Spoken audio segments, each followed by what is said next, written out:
السلام علیکم ناظرین، امید ہے آپ خیریت سے ہوں گے۔ میں ہوں ریاض الحق۔ کل حکومت نے سپر ٹیکس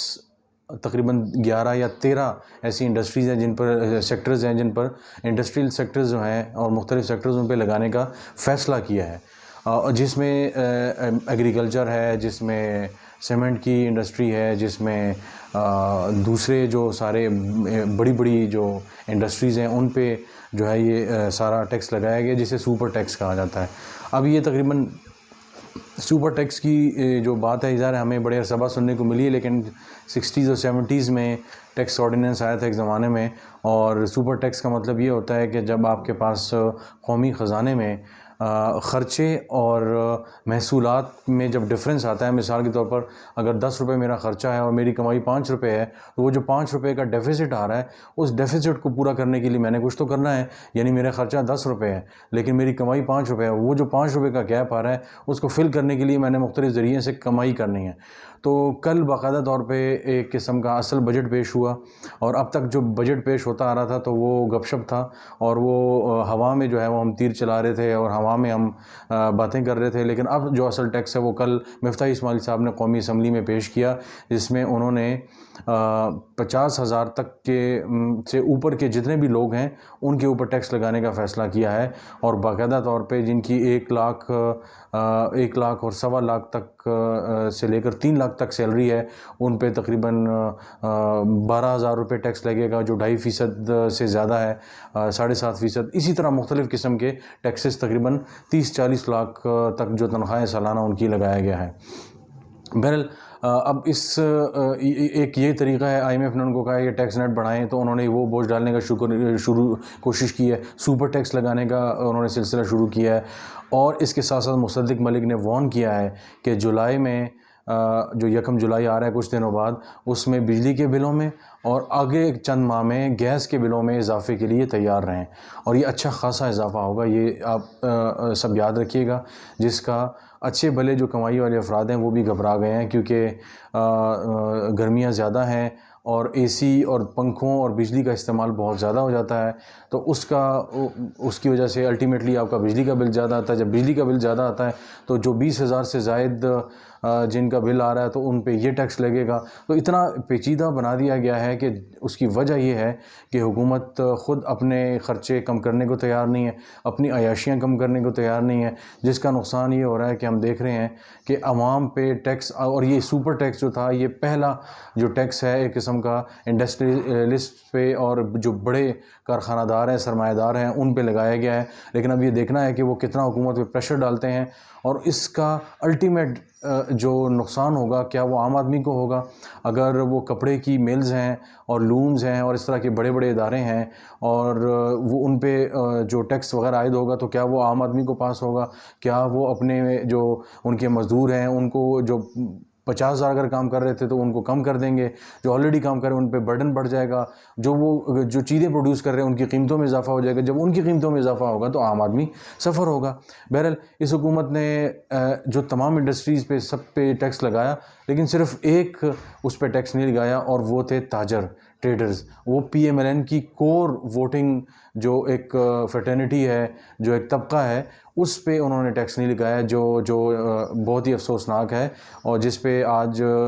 ڈان نے بھی جو آرٹیکل ہے، جو ایڈیٹوریل ہے وہ انہوں نے لکھا ہے، اور انہوں نے کہا ہے کہ تمام طبقوں کو ہاتھ لگانے کے بعد تاجر طبقے کو ہاتھ کیوں نہیں لگایا جا رہا؟ تو اپنے کور ووٹرز کو بچانے کے لیے، سپورٹرز کو بچانے کے لیے اگر آپ اس طرح کے پک اینڈ چوز فیصلے کریں گے تو یہ ساری آپ کی جو کاوش اور کوشش ہے، اگر اس میں کچھ سنسیریٹی بھی ہے تو اس میں سنسیریٹی نہیں رہتی۔ ہمیں یاد ہے کہ پچھلی حکومت میں شبر زیدی صاحب جب ایف بی آر کے چیئرمین بھی تھے، انہوں نے سجیسٹ کیا تھا کہ 50,000 سے زائد کی کوئی بھی خریداری کرے گا، کوئی چاہے وہ ریٹیلر ہے، دکاندار ہے، یہ کوئی بھی ہے، تو اس کا شناختی کارڈ جو ہے وہ جمع ہوگا، اس کا نمبر درج ہوگا، اور وہ باقاعدہ ایف بی آر کے ریکارڈ میں آئے گا۔ تو ایک شخص اگر 50,000 اور 1 لاکھ سے زائد کی چیزیں لے رہا ہے تو اس کا مطلب ہے کہ وہ ٹیکس نیٹ میں آنا چاہیے۔ اس حکومت نے آ کے وہ بھی شرط ختم کر دی ہے، اور تاجر طبقے پہ کسی قسم کا وہ نہیں ہے۔ اب ان کا ایک سجیشن یہ ہے کہ ریٹیلرز جو ہیں، جو عام دکاندار ہیں اور جو اس طرح کی جو دکاندار ہیں، ان کو اپنے ٹیکس نیٹ میں لایا جائے، اور جو جیولرز ہیں ان کو لایا جائے۔ جو بڑے ریٹیلرز ہیں، کہا جاتا ہے کہ 26,000 تقریباً ریٹیلرز ہیں ملک میں جو بڑے ریٹیلرز ہیں, سپر سٹورز ہیں اور بڑی بڑی جو بیکریز ہیں, ان کی بات ہو رہی ہے, تو وہ 26,000 کے قریب ہیں, لیکن تقریباً 22 وہ ایسے ہیں جو FBR کے ساتھ رجسٹرڈ ہیں. تو اس سے اندازہ لگائیں کہ حکومت بھی کوشش کرنا چاہتی ہے, کرتی ہے, لیکن آپ اندازہ لگائیں کہ ایک طرف ہم عوام میں 24 لاکھ روپے جو ہے وہ ٹیکس دیتے ہیں, ان میں اکثریت جو ہے وہ ایسی ہے جو تنخواہ دار طبقہ ہے وہ ٹیکس دیتا ہے, اور عام جو انڈسٹریلسٹ ہے, جو بڑا ریٹیلر ہے, جو بڑا جیولر ہے, اور ایک خبر یہ بھی آئی کہ تقریباً 20 سے 26 ہزار تک جو ہے وہ جیولرز ہیں ملک میں, اور تقریباً میرا خیال 18 یا 20 کہتے ہیں یہ جیولرز ہیں جو بڑے جیولرز ہیں وہ رجسٹرڈ ہیں FBR کے ساتھ. تو حکومت کو بہت کوششیں کرنی ہوگی, اور اپنے ارد گرد, کل خواجہ آصف نے اس بات کا ذکر کیا کہ ٹوبیکو جو سگریٹ جو تمباکو کی جو کمپنی ہے, جو انڈسٹری ہے, وہ ان کا دعویٰ ہے کہ ہم 150 ارب روپیہ ماہانہ جو ہے سالانہ جو ہے وہ ٹیکس دیتے ہیں. انہوں نے کہا کہ یہ غلط بیانی ہے, یہ مجھے ثابت کر کے بتا دیں. اس کی وجہ یہ ہے کہ ان پہ ٹیکس نہیں لگ سکتا کیونکہ ہم ہی میں سے وہ تمام حکومت میں وہ تمام لوگ بیٹھے ہوئے ہیں. اور مجھے یاد ہے کہ اسد قیصر صاحب, چونکہ ان کا تعلق مردان سے بھی ہے, مردان ثوابی وغیرہ سے, اس علاقے سے, وہاں پہ ٹوبیکو یا تمباکو بہت زیادہ اگتا ہے. تو جو ہی پچھلے سال انہوں نے کچھ ٹیکس بڑھانے کا وہ فیصلہ کیا PTI نے, تو باقاعدہ طور پہ اسپیکر جس کا کوئی کام نہیں ہوتا اس سلسلے میں, اس کے ساتھ ٹوبیکو کے اس علاقے کے سارے عمائدین آئے اور تاجر آئے, ان سے ملاقات کی, اور باقاعدہ انہوں نے آمادہ کیا حکومت کو, حماد اظہر وغیرہ کو, کہ اس ٹیکس کو واپس لیا جائے, اور وہ کافی حد تک پھر واپس بھی ہو گیا تھا. پوری دنیا میں ٹیکس کو جو ہے وہ ٹوبیکو پہ, فیزی ڈرنکس پہ, اور یہ جو بیوریجز سویٹ جو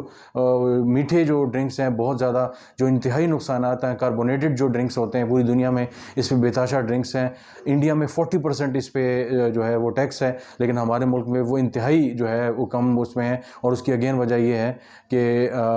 وہ چاہتے ہیں کہ اس میں اگر قیمت میں اضافہ ہوگا تو انہیں ٹیکس میں, اگر ان پہ ٹیکس لگتا ہے تو انہیں قیمت میں اضافہ کرنا پڑے گا, تو خدشہ ہے کہ لوگ یہ پینا کم کر دیں گے, لہٰذا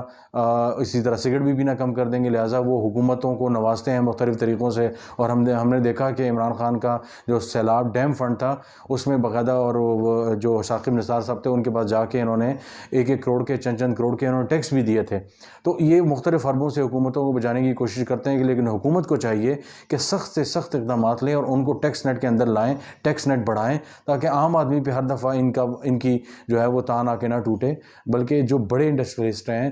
ارب پتی جو لوگ ہیں, ان کو ٹیکس نیٹ میں لایا جائے. وہ کب تک عیاشیاں کرتے رہیں گے, کب تک ڈیفیسٹ جو ہے وہ